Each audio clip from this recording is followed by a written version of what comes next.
aku Vera dan selamat datang di channel aku, Vera Laoshi.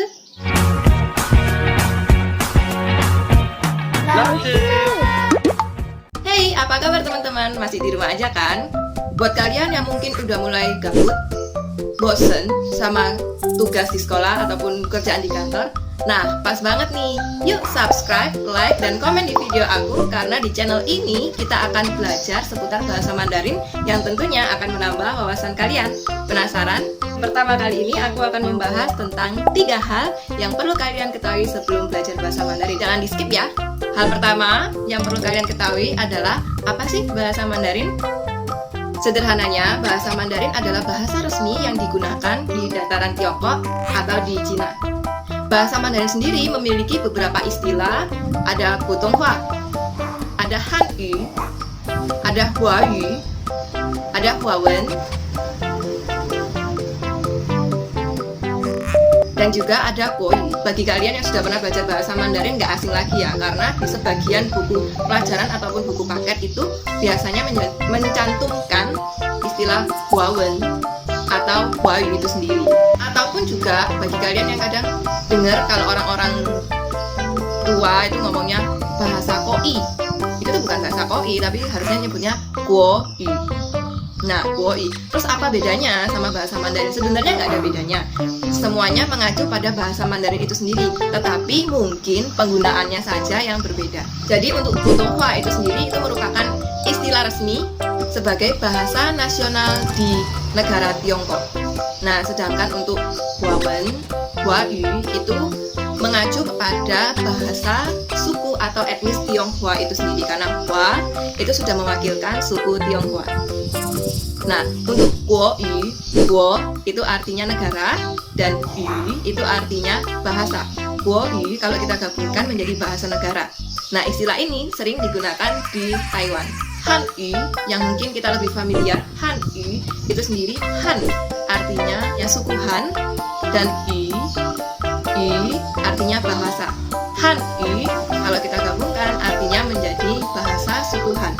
Karena di Tiongkok sendiri suku Han merupakan suku mayoritas di Cina. Jadi karena mereka suku mayoritas, maka bahasa mereka adalah bahasa yang paling sering digunakan oleh orang-orang di Cina. Mandarin sendiri itu asal-usulnya dari mana ya? Istilah bahasa Mandarin itu sendiri atau Mandarin itu sendiri merupakan bahasa serapan dari Melayu. Saat bangsa Portugis menjajah, mereka itu sempat kebingungan, ini pejabat-pejabat tinggi atau orang-orang dari Cina ini ngomong bahasa apa ya, kok nggak bahasa Inggris bukan, bahasa ini bukan. Nah, akhirnya mereka menyebutkan dengan istilah, oh itu bahasanya orang Mantaran. Mantaran, Man asalnya dari suku Manchuria, Ta besar, Ren orang. Mantaran kalau kita gabungkan artinya bukan orang besar suku Manchuria atau suku Manchuria besar orang, tapi Mantaran itu sendiri artinya bahasa pejabat atau petinggi suku Man.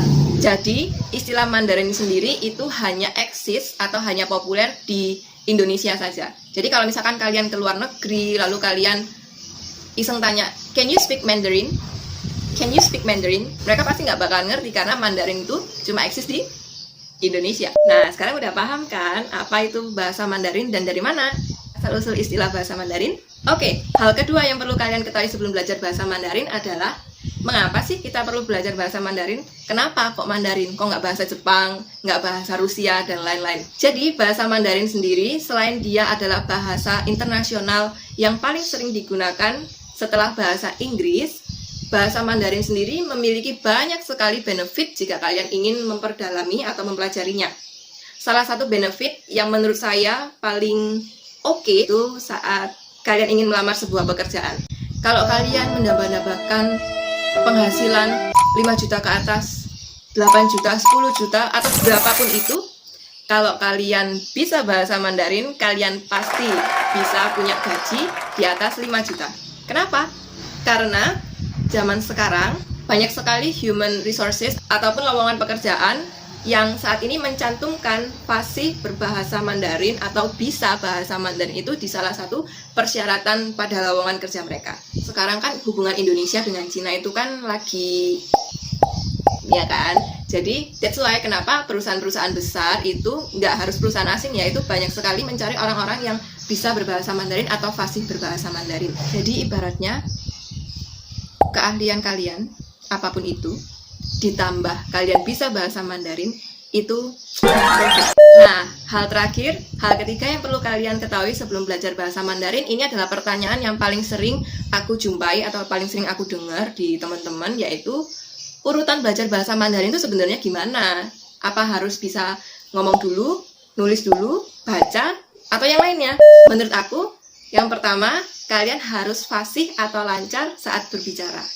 Karena di bahasa Mandarin, jika pronunciation kalian salah ataupun nada kalian salah, maka artinya pun juga akan salah. Jadi intinya, kalau kalian mau belajar bahasa Mandarin, hal pertama yang perlu kalian lakukan adalah belajar bagaimana cara pelafalan atau pengucapan yang baik dulu. Baru kemudian kalian belajar yang lainnya, seperti mendengarkan dan juga menulis. Nah, itu tadi 3 hal yang perlu kalian ketahui sebelum belajar bahasa Mandarin. Semoga informasinya bermanfaat ya. Thank you semuanya yang udah nonton. Jangan lupa di subscribe, like, dan komen. Karena di video-video berikutnya aku akan memberikan pembelajaran seputar bahasa Mandarin dari awal. Oke, jadi jangan sampai kelewatan ya. Thank you, 谢谢，再见。